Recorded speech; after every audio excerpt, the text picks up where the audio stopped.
ఇటీవలి Australia one day సిరీస్లో విరాట్ కోహ్లీ వరుసగా 2 ఇన్నింగ్స్లో 0 రన్స్తో అవుటయ్యారు. ఇది అభిమానులను మాత్రమే కాదు, క్రికెట్ విశ్లేషకులను ఆశ్చర్యపరిచింది. కోహ్లీ లాంటి లెజెండ్ బ్యాట్స్మన్ 2 డక్స్ కొట్టాడంటే పెద్ద విషయమే కదా. కానీ ప్రశ్న ఒక్కటే, ఈ 2 ఇన్నింగ్సులు జట్టులో అతని స్థానాన్ని ప్రభావితం చేస్తాయా? వాస్తవానికి కోహ్లీ ఇప్పటికీ జట్టు బ్యాటింగ్లో మూలస్తంభం.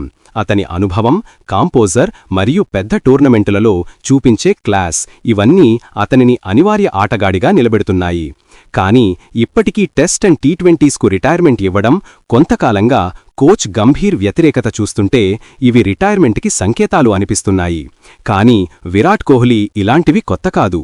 ఇలాంటి ఎన్నో పరిస్థితులను అతను అధిగమించి ఈ స్థాయికి చేరుకున్నారు. అయినా అభిమానులు మాత్రం ఒక్కటే చెబుతున్నారు, తరువాతి మ్యాచ్లో కోహ్లీ సెంచరీతో కంబ్యాక్ ఇవ్వాలి అని. ఇలాంటి మరిన్ని వీడియోల కోసం ఇప్పుడే ఫ్యాక్టోపీడియాని సబ్స్క్రైబ్ చేసుకోండి.